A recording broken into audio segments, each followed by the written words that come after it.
आप सबों को जय मसीह की। दोस्तों, आज हम बहुत सारे सवालों के जवाब जानेंगे कि आज संसार के लोग क्यों परमेश्वर के सेवकों को सता रहे हैं, क्यों आज देश में एक गुट बना करके कलीसियाओं को पर चढ़ाते हैं, सेवकों को पर चढ़ाते हैं, क्यों चर्चों में घुस जाते हैं, क्यों विश्वासियों को सताते हैं, क्यों मारते हैं, क्यों विरोध करते हैं। दोस्तों, आज बहुत सारे सवालों के जवाब हम लोग जानेंगे। दोस्तों, अगर आपको हमारे मैसेज अच्छे लगते हैं तो आप हमारे चैनल को सब्सक्राइब कर लीजिए ताकि समय पर आपको ये नोटिफिकेशन मिलती रहे। दोस्तों, आज का विषय भविष्य बताने वाली स्टोरी की चंदाई प्रेरितों का काम 16 अध्याय 16 से 22 पद। जब हम प्रार्थना करने की जगह जा रहे थे तो हमें एक दासी मिली जिसमें भाभी कहने वाली आत्मा थी और भाभी कहने से अपने स्वामियों के लिए बहुत कुछ कमा लाती थी। वो पौलुस के और हमारे पीछे आकर चिल्लाने लगी कि ये मनुष्य परम प्रधान परमेश्वर के दास हैं जो हमें उद्धार के मार्ग की कथा सुनाते हैं। वो बहुत दिन तक ऐसा ही करती रही, परंतु पौलुस दुखित हुआ और मुंह फेर कर उस आत्मा से कहा, मैं तुझे यीशु मसीह के नाम से आज्ञा देता हूँ कि उसमें से निकल जा, और वो उसी घड़ी निकल गई। जब उसके स्वामियों ने देखा कि हमारी कमाई की आशा जाती रही तो पौलुस और सिलास को पकड़कर चौक में प्रधानों के पास खींच ले गए और उन्हें फौजदारी के हाकिमों के पास ले जाकर कहा, ये लोग जो यहूदी हैं हमारे नगर में बड़ी हलचल मचा रहे हैं और ऐसे व्यवहार बता रहे हैं जिन्हें गिरफ्तार करना, यह मानना हम रोमियों के लिए ठीक नहीं। जब भीड़ के लोग उनके विरोध में इकट्ठी होकर चढ़ आए और हाकिमों ने उनके कपड़े फाड़कर उतार डाले और उन्हें बैत मानने की आज्ञा दी। दोस्तों, यहाँ पर आप देख सकते हैं कि क्या हो रहा है और क्या नहीं हो रहा है। दोस्तों, क्यों विरोध हो रहा है, क्यों सताव हो रहा है। यहाँ पर पौलुस और सिलास अपने प्रार्थना करने की जगह जा रहे हैं। वो किसी से कुछ नहीं बोल रहे हैं, कुछ नहीं कह रहे हैं। वो परमेश्वर के दास है, परमेश्वर के संत है, परमेश्वर के सेवक है। प्रार्थना की भूख उनके अंदर है, परमेश्वर से बात करना चाहते थे। और जब वो प्रार्थना की जगह जा रहे, एक दासी हर रोज उनके पीछे आती थी, रोज चिल्लाती थी, रोज जो है बकमकाती थी, रोज उनके बारे में बताती थी।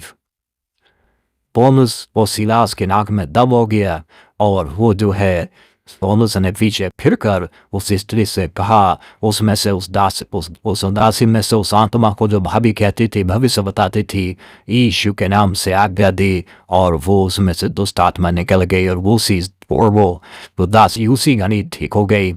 और ऐसा होने से दोस्तों उसके स्वामियों का नुकसान हो गया, क्योंकि लिखा है वो ऐसा करने से अपने स्वामी के लिए बहुत कुछ कमा लाती थी। दोस्तों, ये लोग विरोध इसीलिए कर रहे थे क्योंकि इनकी कमाई, इनकी दुकान, इनका बिजनेस, इनका व्यापार बंद हो गया था, खत्म हो गया था। आज भी बहुत जगह जहाँ पर परमेश्वर के दास हैं, सेवक है और सेविकाएं हैं, जहाँ प्रार्थना होती है, बहुत सारे लोग उस अंधविश्वास से छुटकारा पाए गए, बहुत सारे लोग शिक्षित हो गए, बहुत सारे लोग अब वो सब काम नहीं करते हैं। दोस्तों, आज लोग प्रभु में विश्वास करते हैं, प्रभु से प्रार्थना करते हैं, बल्कि इसकी बजाय वो सवाल करते हैं।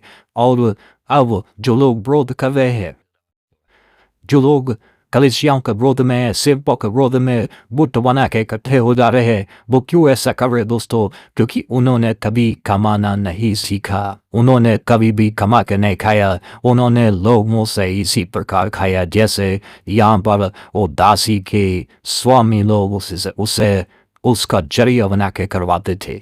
दोस्तों, जिन लोगों का ये जरिया है, जिन लोगों के पास में जिन लोगों का ये काम है, वही लोग जिनका नुकसान हो रहा है, वही लोग आज समाज की तस्वीर लोगों को बीच में पिक्चर खराब कर रहे हैं और इकट्ठे हो जाते हैं झुंड बना लेते हैं और झुंड बना करके वो विरोधाभास करते हैं। जैसे पौलुस और सिलास को पकड़ लिया और पकड़ के वहाँ झुंड के बीच में उन जो है कपड़े खींच लिए, फाड़ चीर कर दिए और मार पीट करने लगे। सेम ऐसे ही आज देश में देखने के लिए मिलता है दोस्तों।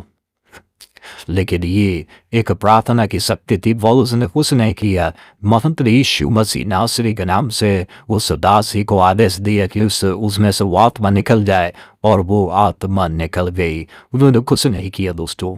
आज परमेश्वर के दास तो सेवक और सेविका से प्रार्थना कर रहे समाज में लोगों के लिए, उस प्रार्थना से इतनी हलचल मच जाती है, इतनी शक्ति है प्रार्थना में कि पूरा समाज हिल जाता है, एक समुदाय हिल जाता है, अधिकारी हिल जाते हैं और तमाम सारे लोग जो है हिल जाते हैं।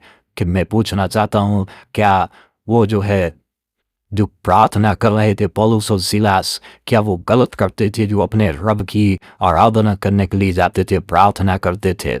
दोस्तों, जब उनके पीछे पीछे वो आ रही थी, उन्होंने उसमें से वो आत्मा को निकाल दिया। यदि वो सचमुच में ईश्वर की आत्मा होती तो क्या उससे निकल जाती? क्या वो भाग जाती?